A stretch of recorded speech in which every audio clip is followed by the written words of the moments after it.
Welcome to bioscope 20s. Genetics of life അല്ലെങ്കിൽ ജീവൻ്റെ ജനിതകം എന്ന ചാപ്റ്ററാണ് നമ്മൾ പഠിച്ചുകൊണ്ടിരുന്നത്. മെൻഡലിൻ്റെ ഹൈബ്രിഡൈസേഷൻ എക്സ്പെരിമെൻറ്റിനെ കുറിച്ചാണ് ഈ ക്ലാസ്സിൽ പഠിക്കാൻ പോകുന്നത്. മെൻഡൽ പീ പ്ലാന്റിലാണ് എക്സ്പെരിമെൻറ്റ് നടത്തിയതെന്ന് നമുക്കറിയാം അല്ലേ. അതായത് തോട്ടപ്പയർ ചെടിയിലാണ് അദ്ദേഹം എക്സ്പെരിമെൻറ്റ് നടത്തിയത്. അദ്ദേഹം 7 പെയർ ഓഫ് കോൺട്രാസ്റ്റിംഗ് ക്യാരക്ടേഴ്സാണ് അദ്ദേഹത്തിൻ്റെ എക്സ്പെരിമെൻറ്റിനായിട്ട് എടുത്തതെന്നും പഠിച്ചു. മെൻഡൽ ആദ്യം എക്സ്പെരിമെൻ്റ് നടത്തിയത് സിംഗിൾ പെയർ ഓഫ് കോൺട്രാസ്റ്റിംഗ് ട്രെയ്റ്റിനെ ബേസ് ചെയ്തിട്ടാണ്. അതായത് ഒരു സ്വഭാവത്തിൻ്റെ 2 ട്രെയ്റ്റുകൾ. ഫോർ എക്സാമ്പിൾ ഹൈറ്റ് എന്ന് പറയുന്ന ഒരു സ്വഭാവം എടുക്കുകയാണെങ്കിൽ ഹൈറ്റ് കൂടിയതുമുണ്ട് കുറഞ്ഞതുമുണ്ട് അല്ലേ. ഇങ്ങനെ ഒരു സിംഗിൾ പെയർ ഓഫ് കോൺട്രാസ്റ്റിംഗ് ട്രെയ്റ്റിനെ ബേസ് ചെയ്തിട്ട് എക്സ്പെരിമെൻറ്റ് നടത്തുമ്പോൾ അതിന് പറയുന്നത് മോണോ ഹൈബ്രിഡ് ക്രോസ് എന്നാണ്. അങ്ങനെയുള്ള ഹൈബ്രിഡൈസേഷനെ പറയുന്നത് മോണോ ഹൈബ്രിഡ് ക്രോസ് ആണ്. ഒരു ജോഡി വിപരീത ഗുണങ്ങളെ പരിഗണിച്ചാണ് വർഗസങ്കരണ പരീക്ഷണം നടത്തിയത് അല്ലേ. ഒരു ജോഡി എന്ന് പറയുമ്പോൾ 2 വിപരീത ഗുണങ്ങൾ, ഹൈറ്റ് കൂടിയത് കുറഞ്ഞത്, അതാണ് വിപരീത ഗുണങ്ങൾ എന്ന് ഉദ്ദേശിക്കുന്നത്. ഇതിപ്പോൾ ഹൈറ്റ് മാത്രമായിട്ട് എക്സാമ്പിൾ പറഞ്ഞതേ ഉള്ളൂ. ഫ്ലവറിൻ്റെ കളർ എടുക്കുകയാണെങ്കിൽ നമുക്ക് എന്ത് പറയാം, വൈറ്റ് ഫ്ലവർ ഉള്ളതുണ്ട്, വയലറ്റ് ഫ്ലവർ ഉള്ളതുണ്ട്. അങ്ങനെ ഒരു സ്വഭാവത്തിൻ്റെ തന്നെ 2 വിപരീത ഗുണങ്ങളാണ് അദ്ദേഹം ആദ്യം പരീക്ഷണത്തിനെടുത്തത്. ആദ്യം പരിഗണിച്ചത് ഉയരം എന്ന സ്വഭാവത്തെയാണെന്നുള്ള കാര്യം ഓർക്കുക. ഇത് മോണോ ഹൈബ്രിഡ് ക്രോസ് എന്നാണ് ഇതിനെ പറയുന്നത്. ഈ തന്നിരിക്കുന്ന പിക്ചർ നോക്കാം. പാരൻ്റൽ പ്ലാന്റ്സ് എന്ന് കൊടുത്തിരിക്കുന്നത് കണ്ടോ. അതായത് ടോൾ ആയിട്ടുള്ള ഒരു പ്ലാന്റ്, ഉയരം കൂടിയ ഒരു പീ പ്ലാന്റും എടുത്തു, ഉയരം കുറഞ്ഞ ഡോർഫ് എന്നാണ് പറയുക, ഉയരം കുറഞ്ഞ ഒരു പീ പ്ലാന്റും അദ്ദേഹം എടുത്തു. പാരൻ്റൽ പ്ലാന്റ്സ് ആയിട്ട് എടുത്തു. എന്താണ് ഉയരം കൂടിയതും ഉയരം കുറഞ്ഞതും. എന്നിട്ട് അദ്ദേഹം ഹൈബ്രിഡൈസ് ചെയ്തപ്പോൾ എന്താണ് ഹൈബ്രിഡൈസേഷൻ അല്ലെങ്കിൽ വർഗസങ്കരണം എന്നുകൊണ്ട് ഉദ്ദേശിക്കുന്നത്? ഇത്രയും മനസ്സിലാക്കി വയ്ക്കുക. വർഗസങ്കരണം അല്ലെങ്കിൽ ഹൈബ്രിഡൈസേഷൻ എന്ന് പറയുമ്പോൾ 2 പ്ലാന്റ്സ് എടുക്കണം. പാരൻ്റൽ പ്ലാന്റ്സ് എന്ന് പറഞ്ഞിട്ട് 2 പ്ലാന്റ്സ് എടുക്കുന്നു. ഈ 2 പ്ലാന്റ്സിൻ്റെയും ഗുണങ്ങളോട് കൂടിയിട്ടുള്ള ഒരു അടുത്ത ജനറേഷൻ കിട്ടുക എന്നുള്ളതാണ് ഹൈബ്രിഡൈസേഷൻ കൊണ്ട് ഉദ്ദേശിക്കുന്നത്.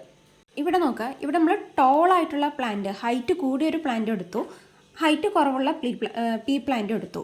അപ്പം നമ്മൾ വിചാരിക്കുന്നത് അടുത്ത ജനറേഷനിൽ, അതായത് ഇവരിലുള്ള വിത്തുകൾ മുളച്ചുണ്ടാവുന്ന അടുത്ത ജനറേഷൻ, അടുത്ത ചെടികളിൽ അവരെങ്ങനെയുള്ളതായിരിക്കും?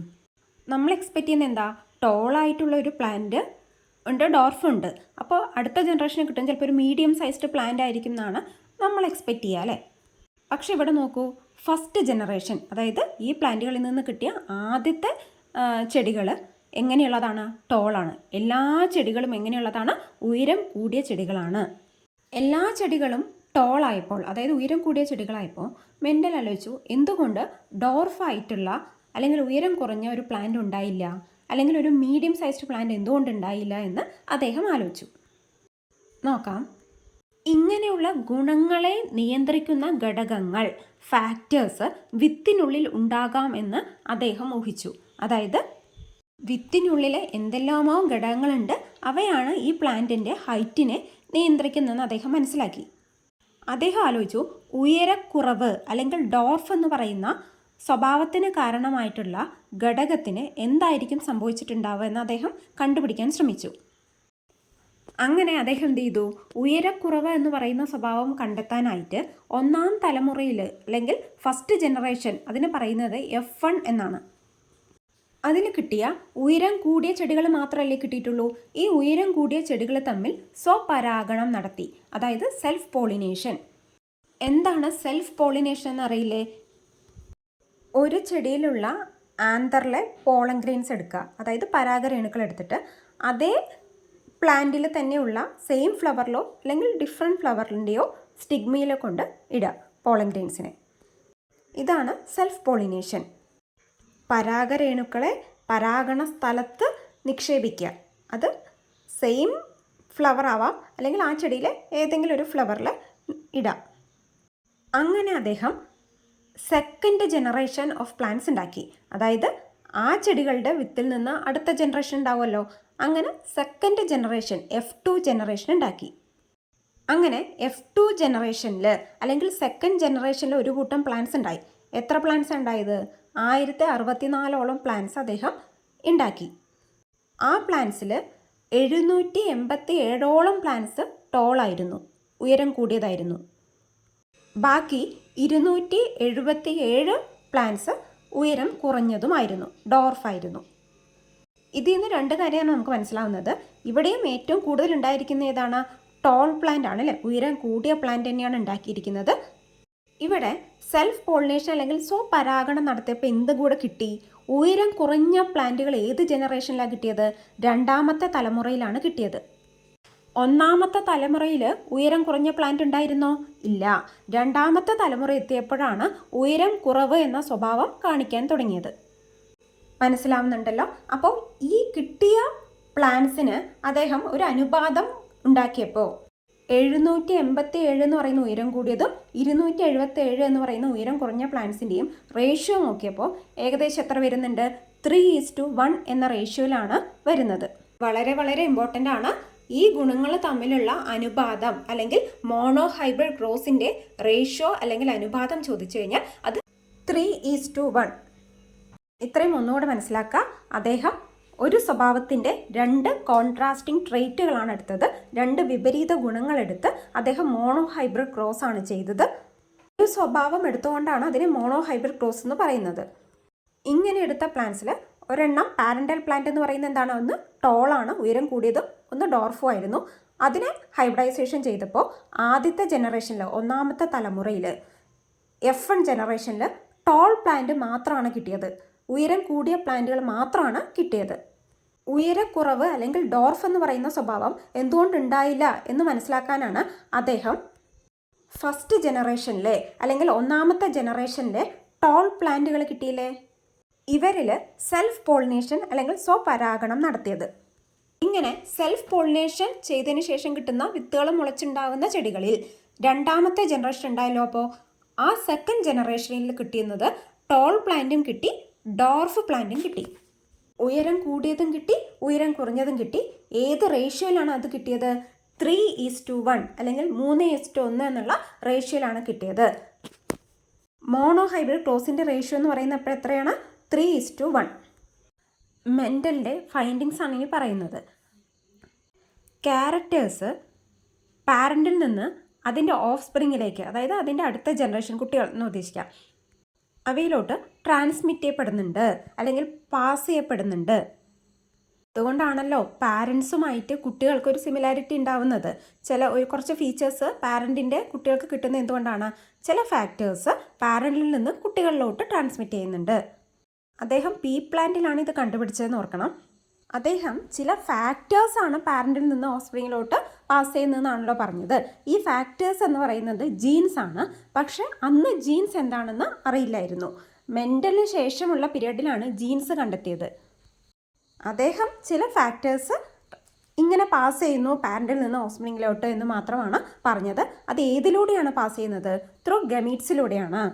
ഗമീറ്റ്സ് എന്ന് പറയുമ്പോൾ പോളൻ ഗ്രെയിൻസും ഉണ്ട്, മെയിലിൽ ഫീമെയിൽ പ്ലാന്റിൽ എഗ്ഗും ഉണ്ട്. അങ്ങനെ ഈ ഗമീറ്റ്സ് ത്രൂ ആണ് അടുത്ത ജനറേഷൻ ഉണ്ടാകുന്നത് അല്ലേ. ജീൻസ് എവിടെയാണ് കാണുന്നത് നിങ്ങൾക്കറിയാം അല്ലേ. ന്യൂക്ലിയസിനകത്ത് ക്രോമസോമിൻ്റെ DNA സെഗ്മെൻറ്റുകളാണ് നമ്മൾ എന്ത് പറയുന്നത്? ജീൻ എന്ന് പറയുന്നത്. നമ്മുടെ ഓരോ ക്യാരക്ടേഴ്സും ഡിറ്റർമൈൻ ചെയ്യുന്നത് ഈ ജീൻസ് ആണ്. ഇപ്പോൾ പ്ലാന്റ്സ് ടോളാണോ ഡോർഫാണോ, അതിൻ്റെ സീഡ് റൗണ്ട് ആണോ, അതിൻ്റെ കളർ ഗ്രീൻ ആണോ യെല്ലോ ആണോ, ഇങ്ങനെയുള്ള എല്ലാവിധ ക്യാരക്ടേഴ്സും ഡിറ്റർമൈൻ ചെയ്യുന്ന ആരാ? അത് ജീൻസ് ആണ്. ജീൻസ് ഡിഫറെൻറ്റ് ഫോംസിൽ കാണാൻ കഴിയും. അതിന് പറയുന്നതാണ് അലീൽസ് എന്ന് പറയുന്നത്. മിക്കവാറും ഒരു ജീനിന് 2 അലീൽസുകളാണ് ഉണ്ടാവുക. ഒരു ജീനിന് 2 അലീൽസ്. അതായത് പ്ലാന്റിൻ്റെ ഹൈറ്റ് എന്ന് പറയുന്ന ഒരു സ്വഭാവം എടുത്തു നോക്കിക്കഴിഞ്ഞാൽ ഹൈറ്റ് എന്ന് പറയുന്നത് ഒരു ജീൻ കൺട്രോൾ ചെയ്യുകയാണെന്ന് കരുതാം. അങ്ങനെയാണെങ്കിൽ അതിൽ ഹൈറ്റ് കൂടുതലുള്ളതുമുണ്ട്, ഹൈറ്റ് കുറവുള്ള പ്ലാന്റും ഉണ്ട് അല്ലേ. ടോളും ഉണ്ട്, ഡോർഫും ഉണ്ട്. അപ്പോൾ ഈ ജീനിൻ്റെ 2 അലീൽസ് ഉണ്ടല്ലോ. അതിൽ ഒരു അലീൽ ഹൈറ്റ് കൂടുതലിനെയും ഒരു അലീൽ ഹൈറ്റ് കുറവുമായിരിക്കും ഡിറ്റർമൈൻ ചെയ്യുക. മെൻ്റൽ ഇതിനെ സിമ്പിൾസ് ഉപയോഗിച്ചിട്ടാണ് റെപ്രസെൻ്റ് ചെയ്തത്. എങ്ങനെയാണ് കൊടുത്തിരിക്കുന്നത് നോക്കൂ. ടോള്, അതായത് ഉയരം കൂടിയ പ്ലാന്റിന് ഏത് ലെറ്ററാണ് കൊടുത്ത്? Capital T. ഡോർഫ് എന്ന് പറയുമ്പോൾ ഉയരം കുറഞ്ഞ പ്ലാന്റ് അല്ലേ, അതിന് D അല്ല കൊടുത്തിരിക്കുന്നത്. ശ്രദ്ധിക്കണം, ഇവിടെ സ്മോൾ t ആണ് കൊടുത്തിരിക്കുന്നത്. ഇനി 2 ടേംസാണ് നമുക്ക് പഠിക്കാനുള്ളത്, ഫീനോടൈപ്പും ജീനോടൈപ്പും. ഫീനോടൈപ്പ് എന്ന് പറഞ്ഞു കഴിഞ്ഞാൽ നമുക്ക് ഒബ്സേർവ് ചെയ്യാൻ പറ്റുന്ന ക്യാരക്ടറിസ്റ്റിക്സിനെയാണ് ഫീനോടൈപ്പ് എന്ന് പറയുന്നത്. അതുപോലെ genetic constitution responsible for these characteristics. ഇത് നമ്മൾ ഡീറ്റെയിൽ ആയിട്ട് പഠിക്കും. ഒരു ക്യാരക്ടറിന് കാരണമായിട്ടുള്ള ജെനറ്റിക് കോൺസ്റ്റിറ്റ്യൂഷനാണ് ജീനോടൈപ്പ് എന്നുകൊണ്ട് പറയുന്നത്. മാതാപിതാക്കളിൽ നിന്ന് സ്വഭാവ സവിശേഷതകൾ സന്താനങ്ങൾക്ക് ലഭിക്കുന്നത് എങ്ങനെയാണ്? ലിംഗകോശങ്ങളിലൂടെയാണ് അല്ലേ, ഗമീറ്റ്സിലൂടെയാണ് നമ്മൾ പറഞ്ഞു.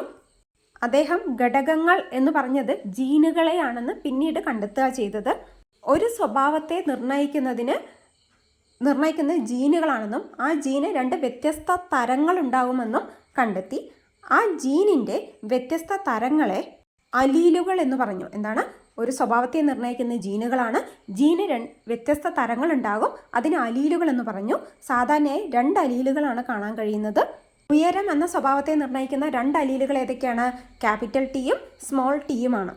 ക്യാപിറ്റൽ ടി ഉയര കൂടുതലിനെയും സ്മോൾ ടി ഉയരക്കുറവിനെയുമാണ് സൂചിപ്പിക്കുന്നത്. ഒരു ജീവിയിലെ സ്വഭാവത്തിൻ്റെ പ്രകടരൂപത്തെ ഫീനോടൈപ്പ് എന്നും അതിൻ്റെ ജനിതക ഘടനയെ ജീനോടൈപ്പ് എന്നും പറയും അല്ലേ. അതായത് നമുക്ക് പ്രകടിപ്പിക്കുന്ന, നേരിട്ട് കാണാൻ കഴിയുന്ന രൂപത്തെ ഫീനോടൈപ്പ് എന്നും അതിൻ്റെ ജനിതക ഘടനയാണ് ജീനോടൈപ്പ് എന്നുകൊണ്ട് ഉദ്ദേശിക്കുന്നത്. സൂചകങ്ങൾ നോക്കുക. പരിഗണിച്ച സ്വഭാവം എന്ന് പറയുന്നത് ഉയരമാണ്, ഉയരക്കൂടുതലും കുറവും. അതിൽ 1ാം തലമുറയിൽ പ്രകടമായത് ഉയരക്കൂടുതൽ മാത്രമാണ്, മറഞ്ഞിരുന്നത് ഉയരക്കുറവാണ്. സ്വപരാഗണം അല്ലെങ്കിൽ സെൽഫ് പോളിനേഷൻ ചെയ്തപ്പോഴാണ് ഉയരക്കുറവ് എന്ന് പറയുന്ന സ്വഭാവം അടുത്ത ജനറേഷനിൽ കാണാനായത്, 2ാം തലമുറയിൽ. 2ാം തലമുറയിൽ ഉയരം കൂടുതലുള്ള ചെടികളും ഉണ്ടായി, ഉയരം കുറവുള്ള ചെടികളും ഉണ്ടായി. അതിൻ്റെ അനുപാതം അല്ലെങ്കിൽ റേഷ്യോ എന്ന് പറയുന്നത് 3:1 ആണ്. ഈ ക്ലാസ് മനസ്സിലായെങ്കിൽ ഈ ചാനൽ ലൈക്ക് ചെയ്യുക, ഷെയർ ചെയ്യുക, സബ്സ്ക്രൈബ് ചെയ്യുക. താങ്ക്